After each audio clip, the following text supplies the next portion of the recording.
નમસ્કાર મિત્રો, આપનું સ્વાગત છે તમારા પોતાનું YouTube channel learn with Vicky પર.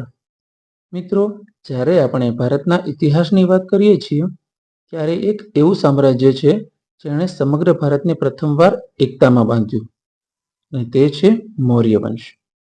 આ વંશ માત્ર શક્તિ માટે જ નહીં પણ સારી શાસન વ્યવસ્થા, નૈતિક મૂલ્યો અને ધર્મ માટે પણ જાણીતો છે.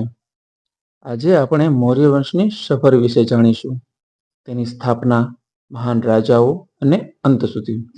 તો આ વિડીયો અંત સુધી જરૂર જોજો. મૌર્ય વંશની શરૂઆત. મૌર્ય વંશની શરૂઆત ઈસવીસન પૂર્વે 322માં થઈ હતી. આ વંશના સ્થાપક હતા ચંદ્રગુપ્ત મૌર્ય. પરંતુ તેમની સફળતા પાછળ એક મહાન બુદ્ધિશાળી ગુરુનો હાથ હતો, અને તે હતા ચાણક્ય. કહેવામાં આવે છે કે ચાણક્યને નંદ વંશના રાજાએ અપમાનિત કર્યા હતા. ત્યારે ચાણક્યએ નક્કી કર્યું કે આ વંશનો અંત લાવશે. તેમણે ચંદ્રગુપ્ત મૌર્યને તાલીમ આપી, રાજનીતિ, યુદ્ધકળા અને શાસન શીખ્યું. આ બંનેએ મળીને નંદ વંશને હરાવ્યો અને મૌર્ય સામ્રાજ્યની સ્થાપના કરી. આ ઘટના ભારતીય ઇતિહાસમાં એક મોટો ફેરફાર લાવનાર હતી. ચંદ્રગુપ્ત મૌર્યનું શાસન. ચંદ્રગુપ્ત મૌર્ય એક અત્યંત શક્તિશાળી અને બુદ્ધિશાળી શાસક હતા.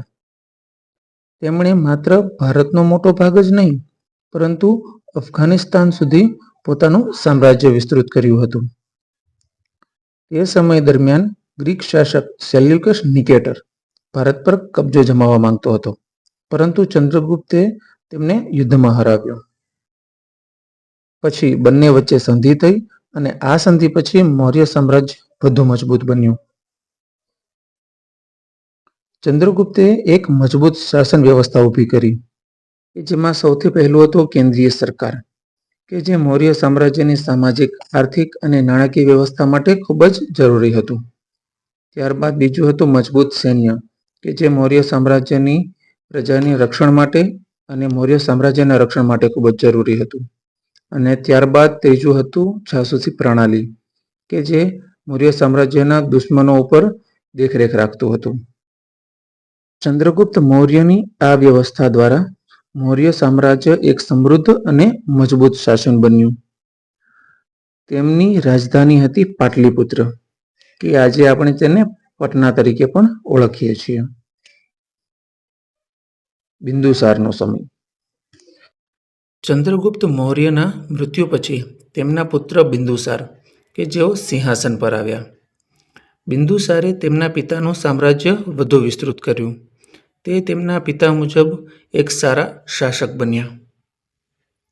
ખાસ કરીને દક્ષિણ ભારત સુધી મૌર્ય સામ્રાજ્ય પહોંચાડ્યું. તેમને અમિત્રઘાત તરીકે પણ ઓળખવામાં આવતા હતા. અમિત્રઘાત એટલે કે શત્રુઓનો નાશ કરનાર.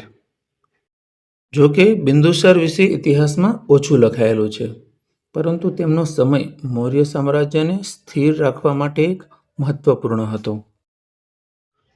સમ્રાટ અશોક અને પરિવર્તનની કહાની. મૌર્ય વંશના સૌથી મહાન અને જાણીતા રાજા એટલે કે સમ્રાટ અશોક. શરૂઆતમાં અશોક એક ક્રૂર અને યુદ્ધપ્રિય શાસક હતા.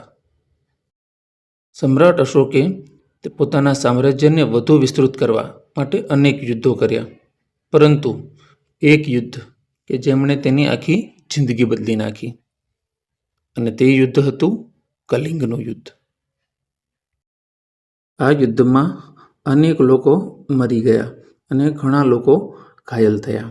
આ દ્રશ્ય જોઈને સમ્રાટ અશોક ખૂબ જ દુઃખી થયા.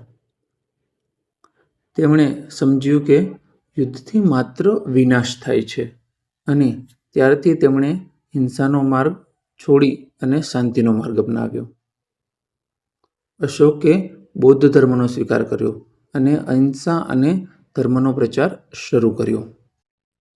તેમણે સમગ્ર રાજ્યમાં શિલાલેખ અને સ્તંભ બનાવ્યા, જેમાં ન્યાય, સદાચાર અને માનવતા વિશે સંદેશ આપવામાં આવ્યા. આ કારણે અશોકને ધર્મચક્ર પ્રવર્તક તરીકે પણ ઓળખવામાં આવે છે. મૌર્ય શાસનની વિશેષતાઓ. મૌર્ય શાસન ખૂબ જ સુવ્યવસ્થિત હતું.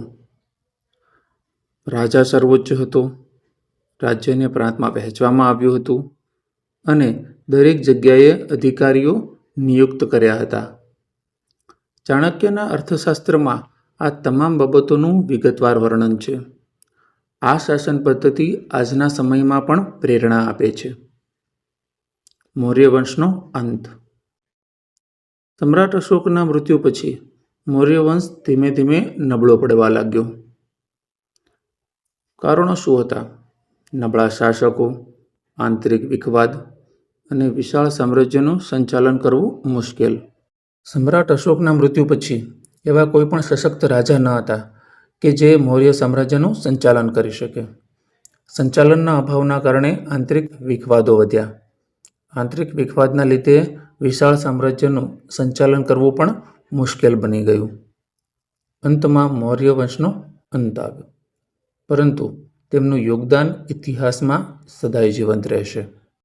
તો મિત્રો, આ હતી મૌર્ય વંશની સંપૂર્ણ કહાની. એક સામાન્ય યુવકથી લઈને મહાન સામ્રાજ્ય સુધીની સફર. જો તમને આ વિડીયો ગમ્યો હોય તો લાઈક કરો, શેર કરો અને અમારી ચેનલ લર્ન વિથ વિકીને સબસ્ક્રાઈબ કરો. આવા જ ઇતિહાસના રસપ્રદ વિડીયો માટે જોડાયેલા રહો. Thank you.